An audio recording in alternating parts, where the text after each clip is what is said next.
welcome to New Businesses interview. Today we have in our studio Her Excellency Felicity Volk, the Australian Ambassador to Nepal.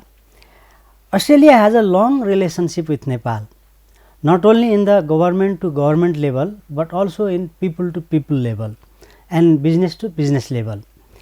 A career diplomat, Ms. Volk is heading the Australian mission in Nepal since March 2021. That means she has already completed 2 years and 9 months in Nepal, during which she has visited various parts of Nepal, sometimes more as a tourist and sometimes as a social activist than as a diplomat. Thus, she has observed the environment here in very much details. Her Excellency Volk has also earned a good reputation in the field of literature, but in today's interview we will be focused more on the mission she is assigned by her government. Hearty welcome, Your Excellency. Thank you so much, and namaste, and Namaste. Thank you to both you and the New Business Age team for having me. Great pleasure to be here. Thank you, Excellency. I hope your introduction was right. Almost perfect. I would make one qualification. Please. I actually arrived here in January of 2021. Oh. So this month I mark my 3rd anniversary as ambassador. Wow. So okay. 3 years. Okay, Yeah. so Yeah. it's been 3 years since in Nepal since January 2021. That's correct. Okay. Yes. Yeah. So how do you assess Nepal-Australia relations at present? So I am in the fortunate position of being an ambassador responsible for a bilateral relationship that I regard as being incredibly positive, warm, respectful, a relationship that has now spanned almost 64 years of formal diplomatic relations, and which, as you mentioned in your introduction, is characterised by very strong people-to-people links, as well as very strong government-to-government linkages. Okay. And so it's a flourishing relationship, and it's underpinned by this incredibly strong foundation of the closeness between Nepali people and Australian people. Great. Nepal is suffering huge trade deficits with Australia in goods trade especially. On top of that is the huge amount that Nepal is sending to Australia for the educational services. Yeah. So what are being done to address this unsustainable one-way flow? Yeah, so I'd make a qualification that in relation to trade in merchandise, that in fact there has been a shift in a positive direction in terms of the volume of merchandise trade and also the volume of services trade Right. in Nepal's favour over the last 2 years. Okay. Obviously everything was upended during COVID, but as our borders opened, there's been an increase both in the service exports from Nepal to Australia, Okay. and an increase in the merchandise exports from Nepal to Australia. Okay. But the point you make is a really valid point. Okay. In terms of the export of Australian education services, namely Nepali students going to Australia, Right. there is a huge number of students in Australia. It's at the moment around 60,000 students, Nepali students studying in Australia. Right. And it does mean that there is a very significant imbalance in terms of the trade in services between Right. our two countries. Okay. And so the areas that we're focusing on now to try and address this imbalance are principally through establishing more formal architecture for trade and investment between our two countries. We've recently provided to the government of Nepal a draft trade and investment framework arrangement, and so this is under scrutiny at the moment by the government of Nepal. It's a fairly high-level document, but what it will do once it's been signed by our two governments is it creates more formal architecture to look at ways to promote new trade and investment that will be in Nepal's favour. So looking for new opportunities for Australians to be investing in Nepal, looking at new opportunities for Nepal to export merchandise to Australia, looking at regulatory issues so that we can expand that close connection commercially. and hopefully to address the imbalance represented by that large number of Nepali students in Australia. Okay, thank you, Excellency. Do you remember any numbers? I mean, trade exports, trade services, service exports, and merchandising. Yeah, so in the volume of Nepali exports of services to Australia, in 2021 it was around 16 million. It's gone up to 144 million. Okay. And in the area of merchandise trade, I understand that it's gone up from around 11 million to 16 million. Okay. It's a fairly small volume. In fact, the volume of merchandise trade between our countries is small, both in terms of exports and imports. The area, obviously, of greatest magnitude is in the service sector. Right. Okay. You know, the official estimates show that the number of Nepali students in Australia is also 60,000, as you also rightly said, and every year more and more Nepali students are going to Australia for further education. Despite such huge number, the visa processing is not done in Nepal. Are there any plans to do that in Nepal?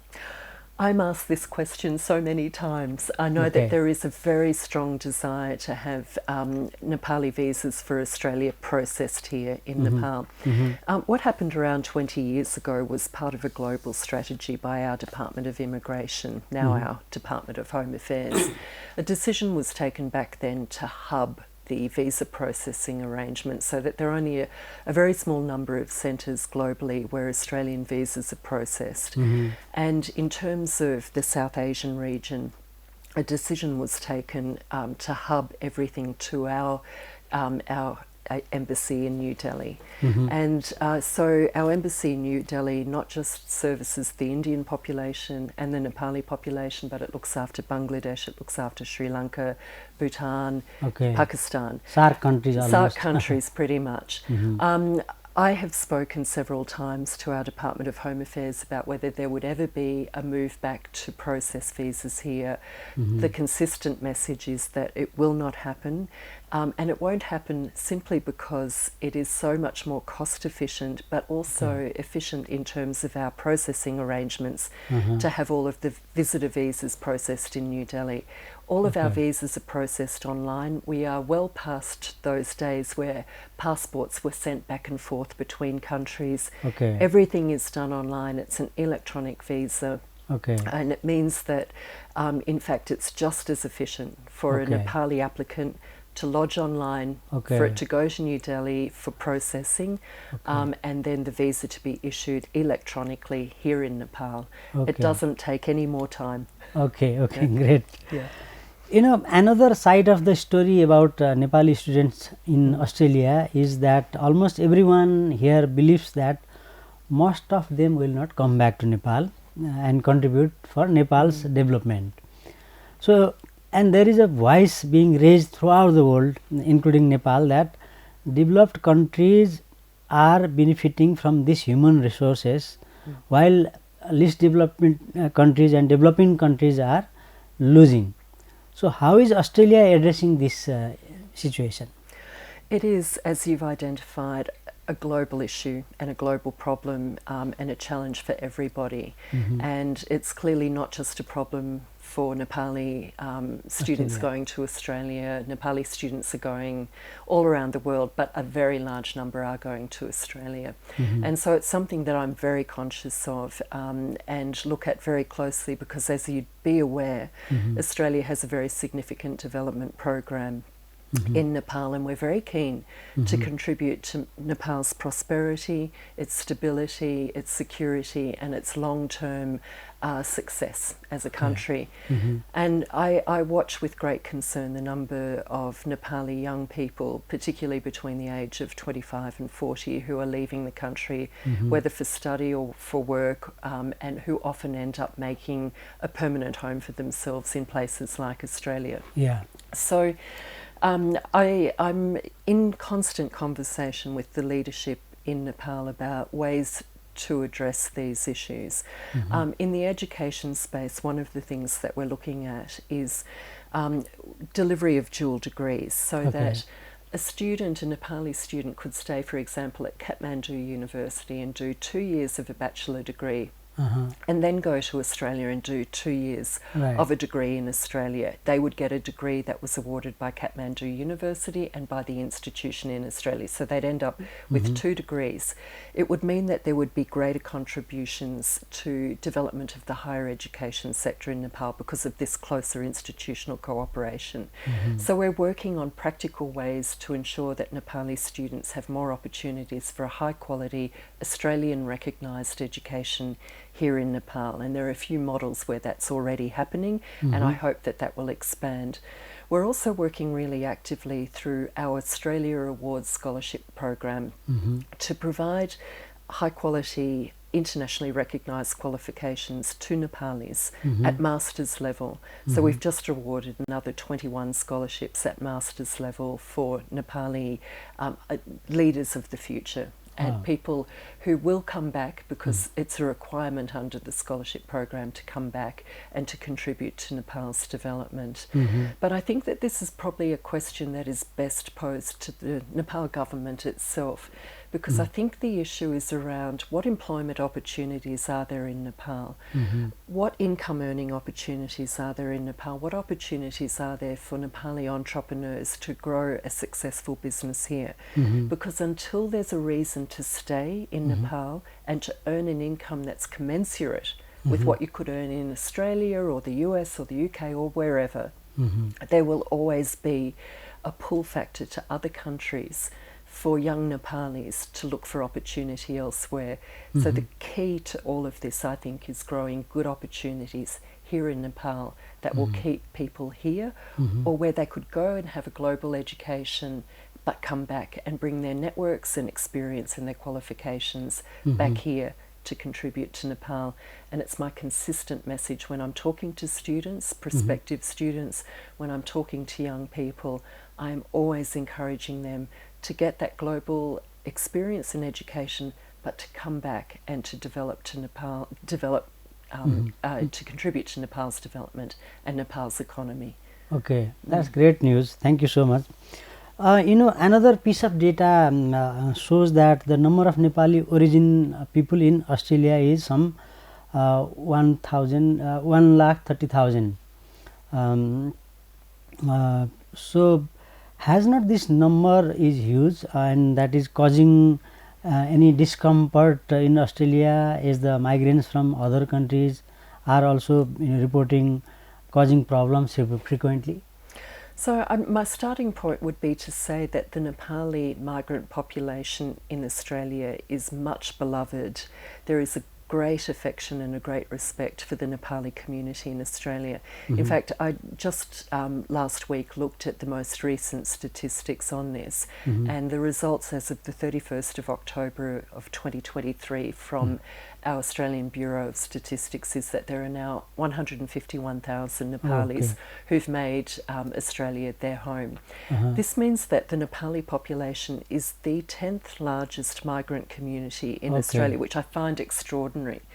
Nepali is the 3rd most commonly spoken language in our nation's capital of Canberra. It's the 3rd most commonly spoken language in Hobart and in Darwin, which are 2 of our state capitals. The Nepali migrant community has doubled in the last 5 years. So, I mean, these are all extraordinary statistics. And the question that you ask is a really valid question, because I think every country that has a large and diverse migrant population, and in Australia it's around 200 different countries represented in our population, this always comes with challenges as well as opportunities. But what I've seen consistently and what I've heard from Nepali migrants to Australia is that there's a very cohesive and very warm embrace in Australia, and there aren't those problems that we traditionally hear about for migrant communities. Where there have been issues, and this is not specific to the Nepali population, but to the fact that we have a very high net overseas migration contribution to our population, where there are problems is that when you get a very large influx of overseas migrants annually, and for Australia in the past year it was around 600,000 newcomers to Australia as overseas migrants, vis-a-vis a total population of around 26, 27 million people. So a Right. very large proportion and a very large increase. This puts pressure on infrastructure, it puts pressure on housing, and it puts pressure on inflation. And this is why the Australian government in 2023 looked very closely at a new migration strategy. And there will be new measures being rolled out that will reduce the number of, I think, students who will end up being able to find a very easy pathway to migration. There will be a tightening around private colleges that are offering vocational and educational training courses and people using that as a pathway to migration. So there will be greater rigour and greater scrutiny given to that sector, the vet sector, making sure that the courses that are being offered are very high quality and that leads to high quality skilled migration rather than these shorter courses that are not necessarily leading to high quality migration for Australia. So there will be a bit of shift in policy. Right, okay. You know, Australia is still one of the major sources of tourists in Nepal, though it is no longer as a measure, it used to be. What can be done and what is being done to bring it back to the earlier levels? It's actually back to the earlier levels. Is it so? I saw the data from the Nepal government for 2023. Okay. And the number of Australian tourists who've come to Nepal is back around 40,000. Okay. It's very close to 40,000. Okay. And this is actually higher Okay. than the number Than the last time. pre-COVID. Okay. So we've come back to the pre-COVID levels and we're growing even further, which places Australians usually around the 5th or 6th largest tourist arrival population for Nepal. Yeah. But that said, I think everybody is on the move, and I see tourism as being a key sector in Nepal to earn Nepal foreign currency, to earn Nepal economic prosperity and to provide jobs here. Yeah. And so I'm working quite actively to promote Nepal as a tourist destination. Okay. Everywhere I travel, and I've been to 28 districts of Nepal, and to conduct different programs, whether that be in anti-trafficking or some of our development work or climate conservation.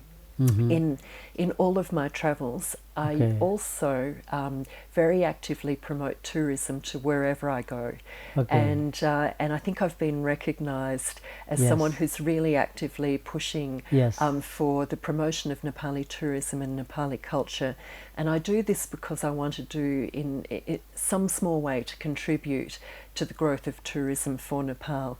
And I've often joked with some of the officials I meet that I'm very happy to be a brand ambassador or a goodwill ambassador for Nepal, because it's a beautiful country, has great potential, and I would like to see more Australians coming here and learning about Nepal, learning about its culture, experiencing the beauty of the natural world, the spiritual life of Nepal, having a wellness experience as well, and then encouraging other Australians when they go back with these great stories of their experiences here, encouraging other Australians to come too. So we can expect more tourists from Australia in the near future. I hope so, and if there are more, I claim them as my my work. Yes, I hope you will not ask for the commission. No, free of charge. I'm just kidding. Any suggestion to Nepali government or any other sectors, authorities on what should we do to attract more tourists from other places or even Australia? So I've had this conversation with a few different officials as well as some think tanks.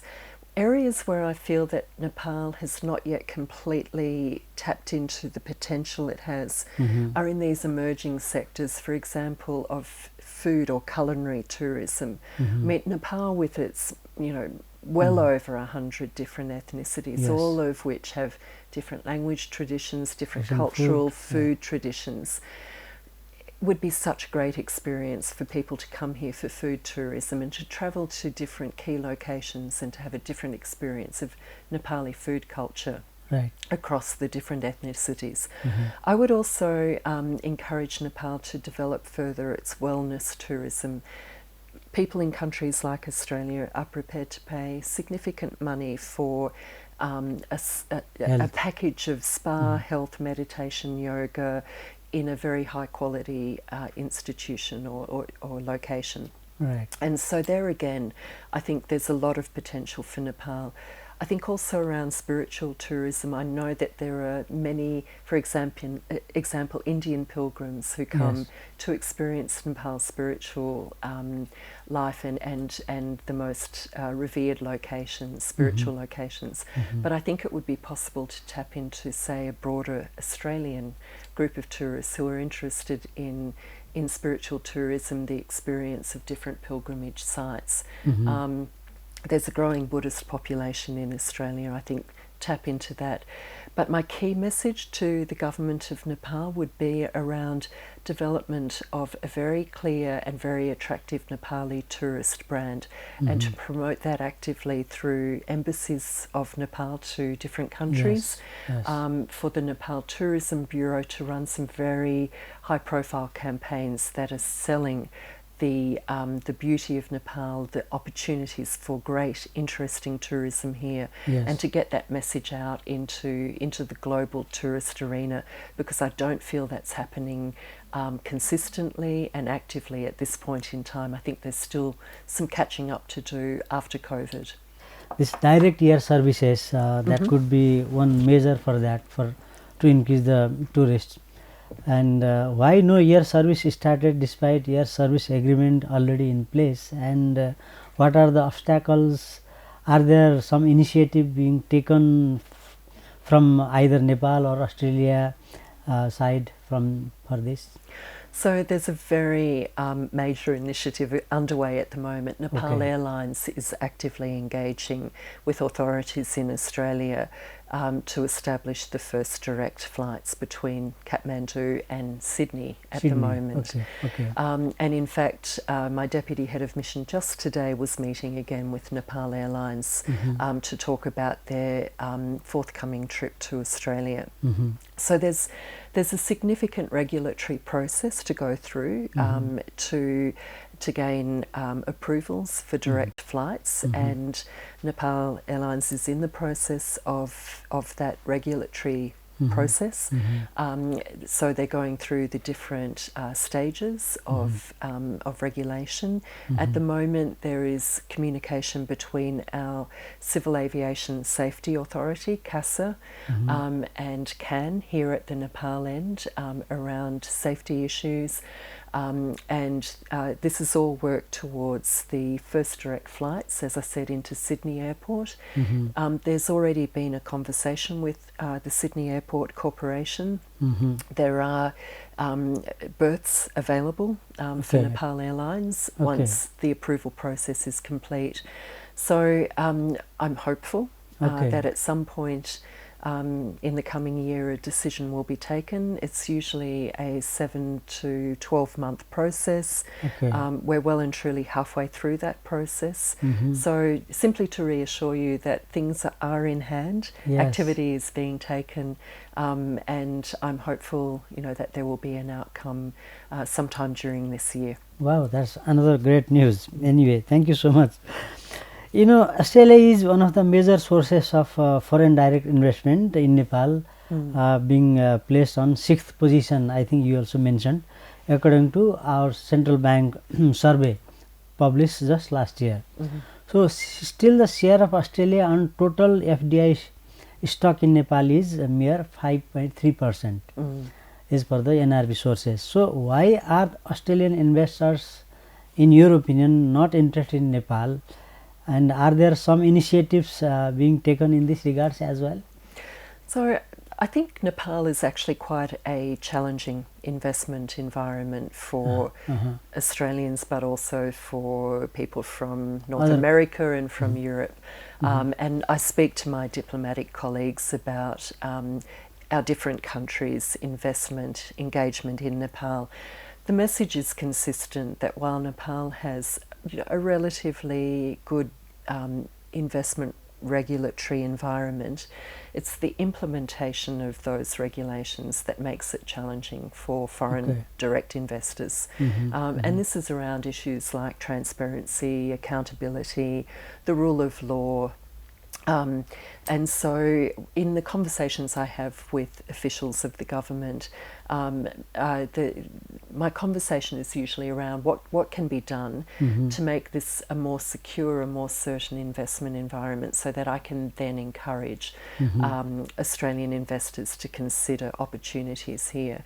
I know that there is a major investment summit planned for the end of April this year. Yes. And you know, I would be pleased to see Australian investors come to join that summit. But the reality is that there is a great degree of caution on the part of Australian investors because of these sorts of issues around transparency and accountability, the capacity to expatriate foreign income. Visa issues are also difficult for foreign investors, so I would encourage the government to look at those sorts of issues. Where I think there is a lot of potential is because we have such a large Nepali diaspora community, people who have networks in Nepal, people who understand the way things operate here. I think that they are probably the biggest potential to create new commercial linkages between Australia and Nepal. And every time I meet the diaspora community, I'm encouraging them to look at opportunities, you know, having earned income in Australia, having set up businesses in Australia, how can they then bring some of that that skill, that expertise and that investment back into Nepal to contribute to the country from which they first came. Have you ever done conversation with the existing foreign investors in Nepal, especially Indian joint ventures? There are many. And they have been doing extremely well. Yes. And sometimes, as you rightly said, people don't know the local environment. Because of that, there is some confusion. Yes, there are issues, but still. So, have you ever done any conversation with them, how they are operating? Are they comfortable or not? So I've had conversations with a few of the, there are only a small number of Australian investments here. One of them ended up not being successful and the other one is a little bit stalled. So I have had conversations with these people about their experiences.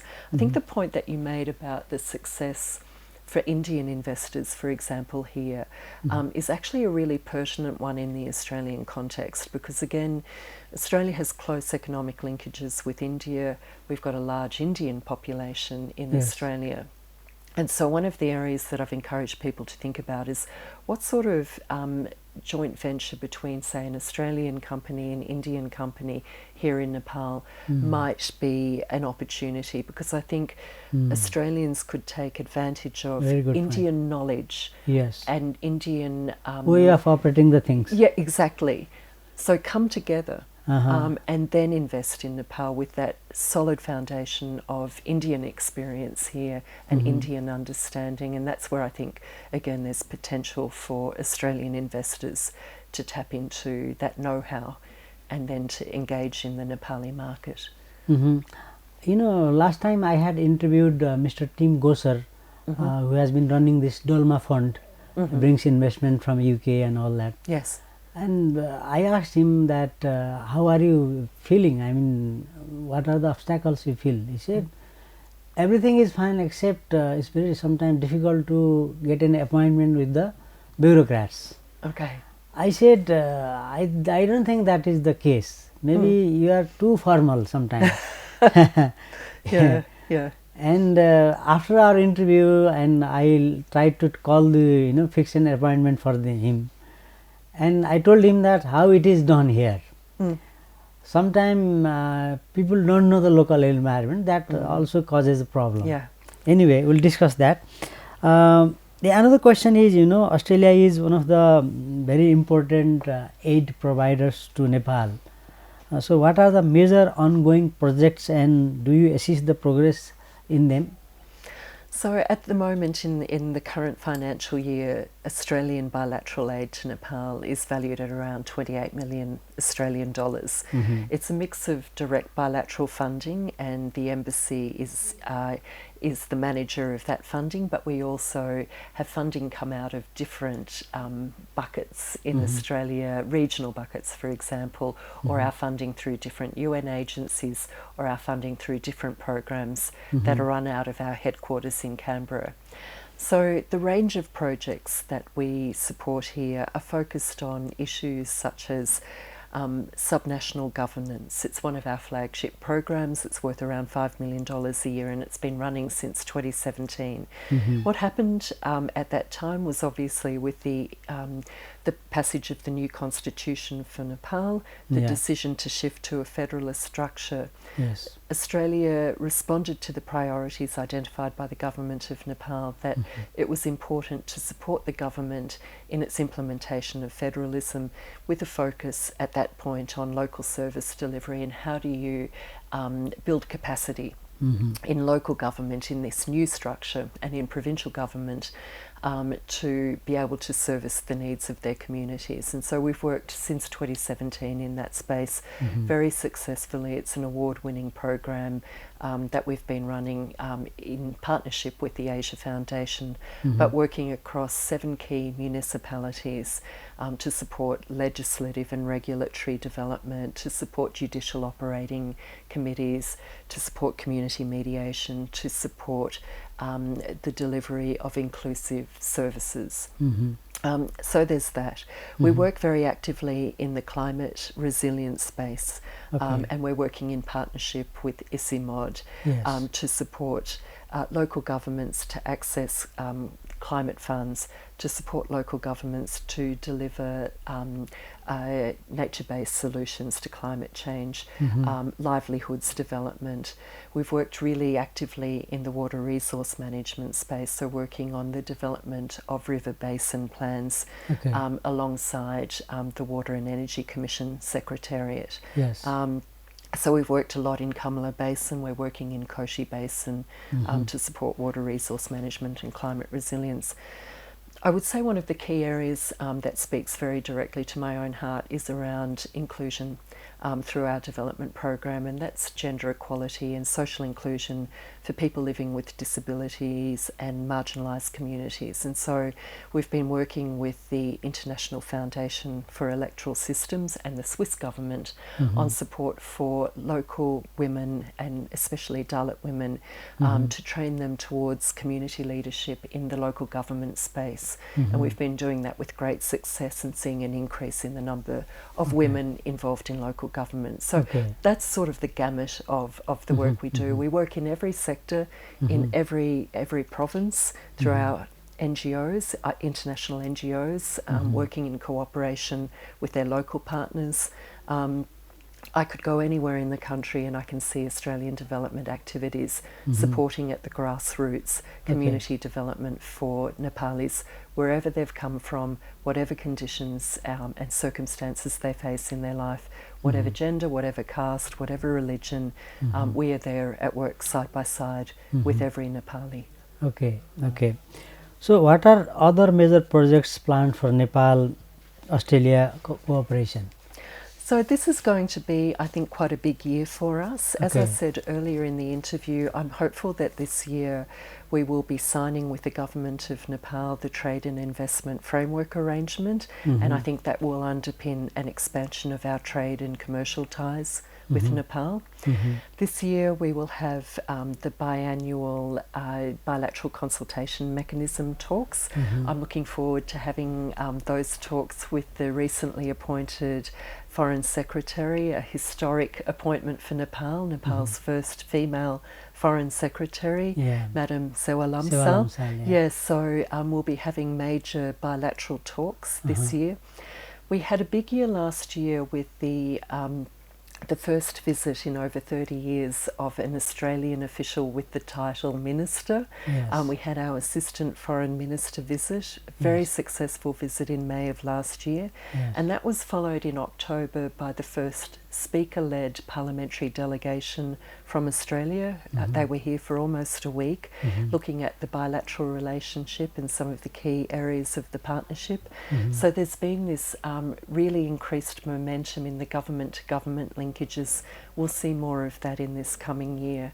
We're also seeing a lot of activity in the cultural space with the restitution of Nepali artefacts from Australian institutions, and also the acquisition by Australian institutions of contemporary Nepali art. Our Art Gallery of New South Wales has just recently bought from the very renowned artist Lok Chitrakar his Ganesha painting. Yes. And that will be on display in one of our most significant institutions, so that not only can the broad Australian population see Nepali contemporary art on display in Australia, but the Nepali diaspora community can see its own culture reflected in modern Australia, and I think this is very important in cementing those people-to-people linkages. You know, recently there were reports that Nepali origin people are among the top buyers of housing property in Australia. So how that could be possible? Well, I think this harks back to one of my comments earlier about the rapid increase in the Nepali diaspora community. If we've got a doubling of our Nepali migrant community, of course they're going to be looking to purchase real estate. They're always very skilled people, they're very hardworking people, and so they will have disposable income that enables them to purchase real estate in Australia. And it's a sign, I think, of their very deep ties to the country that they're buying property, and I think it's also a sign of their intentions to support their children, their children's children, by establishing those very strong connections and roots, putting down roots into a country which are represented by the purchase of property. I think there's one thing that Australians and Nepalis have in common. We both like to invest in property. Neither population like to just rent property. I think for both of us there's a very deep-seated sense of the wish to have your own house, somewhere that you can call your home, that will be in your family forever, that your children will inherit. And there's a very shared cultural connection in that way. So I'm not surprised to hear that many Nepalis are buying real estate. Well, the question is a little different than what you, the question seems. That is, normally Nepalis are not allowed to invest abroad. And the news is that many Nepalese, they are selling their ancestral property here. Here, okay. Yeah, and they are sending money through unauthorized channel, Okay. hundi and all that. Okay. And they are establishing there. That is the question. So I'm assuming that they are sending their funds to a family member in Australia. So from an Australian regulatory point of view, of course, there is no problem with a citizen of Australia buying property. Yeah, of course. And that is clearly what would be happening. Yes. So I think where this becomes an issue is probably more at the Nepal end, with what's happening with informal systems and the hundi system. And I know this is of significant concern to the central bank, to the banking system here, and no doubt to the Ministry of Finance. Yes. So I would guess that there is probably activity underway in terms of government policy to regulate the hundi system here. Of course, this is an interesting thing you've raised with me. I had not heard that that was happening. Yes. I've heard of money coming back the other way through the hundi system. I had not heard that it was leaving the country in that way. Yes. So I'll be interested to have conversations with the business sector and also the banking sector about this. Thank you for drawing it to my attention. Yeah, thank you, Excellency. Another news report said Australian government has raised taxes as penalty on houses that people of Nepali origin own but are not used as residents. What would be the reason for such policy? So there is no government policy that targets a particular sector of the population. If what you're saying is that Nepalis are being treated differently from others, that would categorically not be the case. In Australian law, every single member of the population is equal before the law. There is no special provision for one migrant community or another, or indeed for migrant community in general.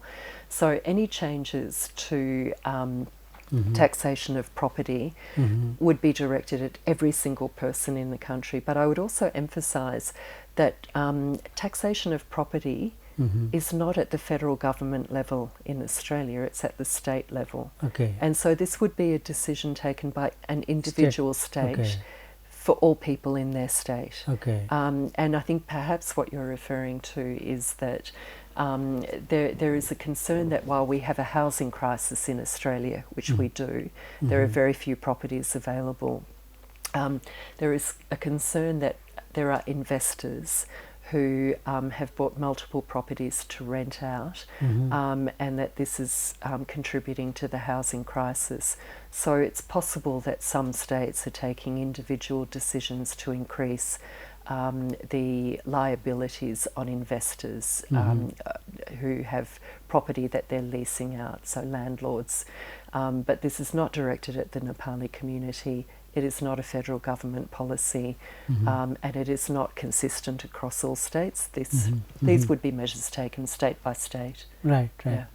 Any message to Nepali students aspiring to go Australia or living in Australia? So to Nepali students, I would say Australia is honoured to be able to provide Nepali students with a world-class education, with internationally recognised qualifications, and with great experiences of living, of working and studying in Australia. But I do encourage Nepali students to come back to Nepal. There are great opportunities here. The country will flourish if qualified people come back and contribute to the country's development. I can't stress too strongly the importance for Nepal of having those skilled people, those brains coming back here. We regard it as brain train rather than brain gain for Australia. Yes. We want people to come back. I guess as a sort of a salutary message as well to aspiring students, we do see quite a lot of irregularities in applications from Nepali students as well as others. Please make sure, I say to Nepali students, that you are working with credible, reputable agencies. Make sure your documentation is in order. Make sure that everything is accurate. Provide full documentation, because that will assist your application. Absolutely. But once you've had that experience of being accepted into an Australian institution, once you've had the time in Australia, please come back. Okay. So these were a few questions that I had in my mind. Would you like to highlight anything else that you think is appropriate? Simply to underscore how positive the relationship is between our countries, and my sense is that it will just continue to grow, to flourish. I think one of the advantages for the Australia-Nepal relationship is that because of the geographic distance between our countries, the relationship in many ways is easier than some of the bilateral relationships for countries in Nepal's immediate neighbourhood. Right. I think our relationship is based on very deep-seated respect. It's based on very shared understandings and interest in issues around the rule of law, around democratic practice, around the sovereignty of all nations. Australia is very keen that its region, the Indo-Pacific region, is a region where no one country dominates and no country is dominated, where every country in the region is working together for shared prosperity, for shared security and stability. And these are the guiding principles of our engagement within the region. Right. And that sort of respect and partnership is the guiding principle of our bilateral relationship. And so in everything that we do with Nepal, we seek to promote that sort of respect and that sort of common understanding and common partnership. And I think the fact that we have this human bridge between our countries means that the relationship will only continue to grow and flourish in a very mutually respectful way with great understanding. Myself, I've loved my 3 years here. I look forward to maintaining my close relations with Nepal. It's been a high point of my diplomatic career to serve in Nepal, and I consider myself both honoured and privileged to have been embraced so warmly by Nepali society. You will be another year here? 7 more months, Okay. and then I finished. But my intention when I finish my posting is I will retire. Okay. That will be for me 35 years with Okay. our government, Okay. yes. Okay. And I'm looking forward to coming back to Nepal as Wow. a private citizen for a few months each year, Wow. and continuing to maintain my connections with the community. Oh, So I that's will great start news. to address that flow of Nepalis to Australia. I will be an Australian coming back to Nepal. Thank you very much, Your Excellency, coming all the way in our studio and sharing your very candid, very insightful thoughts and giving us answers, and very important answers, and sparing very valuable your time. Thank you very much. Thank you so much. It's been Namaste. a pleasure to be with you. Thank you for the Thank you. conversation. Thank you. Namaste.